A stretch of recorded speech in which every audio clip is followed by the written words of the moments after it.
Welcome to red TV. నేను మీ తేజ. అహ్మదాబాద్లో జరిగిన ఈ విషాద సంఘటన ఇప్పటివరకే 265 మంది ప్రాణాలు విడిచారు.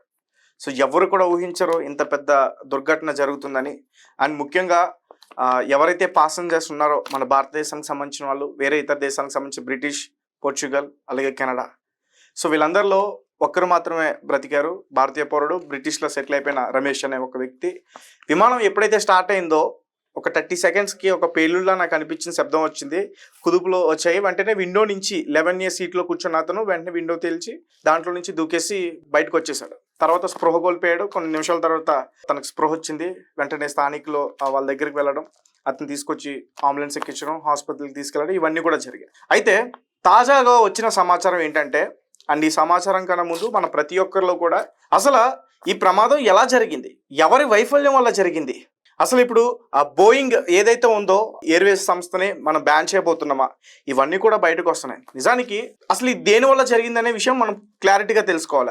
అది తెలుసుకోవాలంటే ఖచ్చితంగా విమానంలో అమర్చిన black box DVR. So already మనం బ్లాక్ బాక్స్ గురించి ఇంతకుముందు డిస్కస్ చేసాం, దాని గురించి ఇంకా చర్చిస్తున్నాం. అయితే తాజాగా వచ్చిన సమాచారం ఏంటంటే DVR దొరికేసింది. ఎస్, ప్రజెంట్ ఫారెన్సిక్ టీమ్ దాన్ని కలెక్ట్ చేసుకున్నారు. And anti terrorism squad ATS కూడా వాళ్ళ ఆధీనంలో ఉంది. ఇది right. Digital video recorder DVR మనందరికీ బాగా తెలుసు. మనం తాజాగా మన ఇళ్లలో పెట్టుకునే CC కెమెరాస్ కూడా ఈ DVR అనేది ఒకటి ఉంటుంది. సో అందులో ఒక హార్డ్ డిస్క్ ఉంటుంది, దాన్ని అమర్చేస్తారు. సో అంటే ఈ విమానంలో ఈ బ్లాక్ బాక్స్ కానీ DVR కానీ టిటానియంతో చేస్తారు. సో దానివల్ల ఎంత పెద్ద ప్రమాదం అయినా వాటికి ఏం కాకుండా సురక్షితంగానే ఉంటాయి. అయితే ఈ DVR వల్ల అసలు మనకి ఏ విషయాలు తెలుస్తాయంటే, ముఖ్యంగా డాష్ బోర్డ్ ఎమర్జెన్సీ లైట్స్. అంటే ఒకవేళ పైలట్ స్పృహ తప్పిన, పైలట్ కొంచెం అస్వస్థకు గురైన వెంటనే వారిని యాక్టివేట్ చేసేందుకు వెంటనే స్పందిస్తాయి.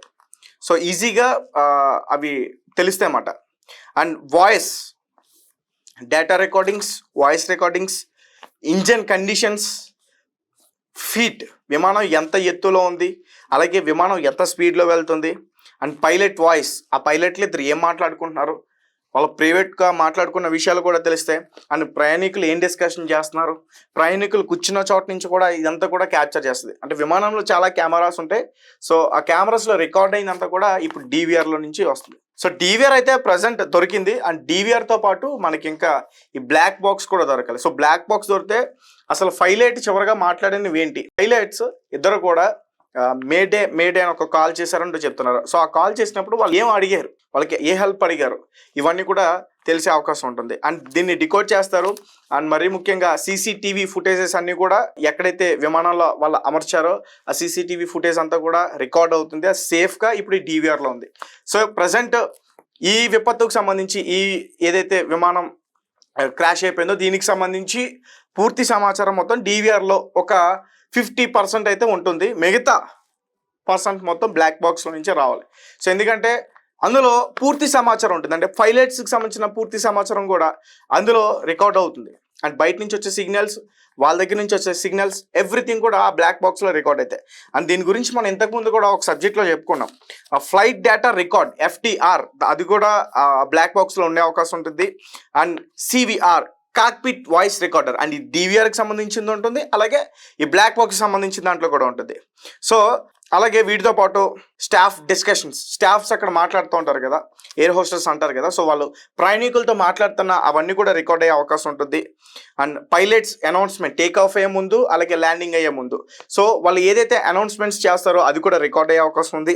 అండ్ ప్రైవేట్ రికార్డింగ్స్, ఇవి ప్రయాణికులు నేను చెప్పినట్టు వాళ్ళు ఏమైనా ప్రైవేట్ విషయాలు మాట్లాడుకున్నా అవి కూడా రికార్డింగ్ అయ్యే అవకాశం పూర్తిగా ఉంది. సో ఇప్పుడు ఫారెన్సిక్ ల్యాబ్కి అయితే ఈ DVRని పంపించారు. అండ్ ముఖ్యంగా దీన్ని యాంటీ టెర్రరిజం స్క్వాడ్ కలెక్ట్ చేసుకున్నారు. దానికి ఎటువంటి ఇబ్బందులు కలగకుండా సేఫ్గా, సెక్యూర్గా వాళ్ళు అక్కడ గుజరాత్కి సంబంధించిన ATS బృందం అయితే దాన్ని కలెక్ట్ చేసుకుంది, ఫారెన్సిక్ ల్యాబ్కి అయితే పంపించింది.